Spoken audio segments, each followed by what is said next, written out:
CHGO Bulls here at Bulls Fest 2025, and I am pleased to be joined with Eddy Curry, former center and power forward for the Chicago Bulls. And Eddy, just tell us about your time here so far at Bulls Fest and kind of coming back to Chicago and being part of the Bulls community. Man, this is incredible. I mean, this is my second Bulls Fest. You know, every time it gets better and better, man, just to get out here with the fans, get out here with the people who kind of watch me grow up and meet the new fans. It's incredible. You were one of the great stories of like high school to NBA pipeline. And I'm just curious, like, what that experience was like for you, looking back on it after your career, the jump going from, Chicagoland area high school star into the NBA and playing for your hometown team. It was crazy. I think that's definitely the highlight of my whole career, is to actually put that Bulls uniform on for the first time. I mean, you grow up as a kid in Chicago watching MJ, watching Scotty, watching the Bulls, man, and that's something every kid dreams about, and you just never know how close that dream could really be, man. So to realize that here in my hometown of Chicago, man, that was beautiful, and I couldn't ask for a better situation. And you were here right after the championship era ended, but some of the guys were still around. Scotty was still on the team for a little bit. Guys like Jerry Krause and Jerry Reinsdorf obviously still in the building. What was that like, just being able to pick their brain and be around these guys that are just like legends for this organization? That's history, man, right? And I mean, like I said, as a Chicago kid, you grow up seeing that, and you embody that. That becomes a part of everything you do. It becomes a part of your journey. It becomes a part of, family night, watching Bulls games and celebrating championships. So to be in that building, to be able to have my parents in that building and my family be able to meet Jerry Krause and Mr. Reinsdorf and go to Sox games. I mean, that's you can't ask for anything better than that. Can't ask for anything more. You kind of had a tenuous first start with your career. You have 5 coaches in your first 4 years here. I heard you on the radio yesterday talking about Scott Skiles. But who, just of all the coaches that you had, who maybe had the most impact or influence on you as a player and as a person? Yeah, I would have to say Scott Skiles, right? Because, I mean, while I had some incredible coaches, starting out with Tim Floyd, I felt like that was my first real taste of an NBA coach and just really no nonsense. But I think Scott really came in and corralled us at a time where we needed it. We didn't have an identity, and he was able to bring us all together and have us really working towards one goal. And I feel like really, transformed this team, turned us into a winning team right before I left. And during, I think it was your 3rd and 4th year, you really started to break out and come into your own as a player. Yeah. Was there anything in particular that changed for you, whether it was just like your approach to the game and mentality, or maybe you were just kind of like in a better position to succeed from an X's and O's standpoint? Yeah, I think it was confidence. I think a little bit of all of that, right? I mean, when I first got here, Brad Miller, that's my guy, but, he was the starting center of the team. Yep. I think they had an identity that they were rolling with. Elton Brand was here. They had a way that they wanted to play basketball, man. And I think, me and Tyson coming here abruptly like that, I think even how that all came together, it took some time to really figure that out. And then me learning who I was going to be at this level. I couldn't be the same player that I was in high school. I wasn't going to get the touches and the freedom, so I had to do that within the system. And again, I credit that to Scott Skiles, but also Jerry Reinsdorf and Jerry Krause for bringing the right people in here to really help spark that. And you mentioned Tyson Chandler, 2 guys that came in the draft and were kind of supposed to be like the next era of the team. Yeah.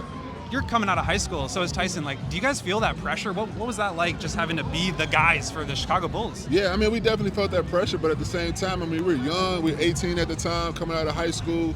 Up until that time, we've been able to have our way at every level. So, we felt like, this would be the same thing. We, because we're young and dumb, we have no idea that, what it really takes to be in the league. So, I mean, it was definitely eye-opening. It was a little bit shocking. It took a little bit of a time to get it together.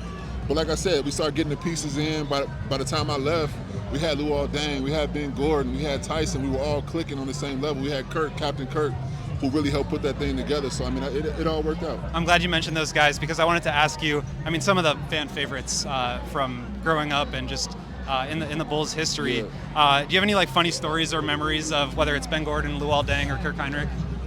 Any dirt you want to throw our way? Probably nothing I can say on camera. Okay. I'll catch you afterwards. But I mean, look, we grew up together, for the most part. I mean, so I'm sure it's a lot of stories that we have. But I think ultimately, just dropping those bad habits that you have as a bad team, right? Like, you lose a lot of games. It's a lot of games to play, so it's a lot of room to pick up bad habits.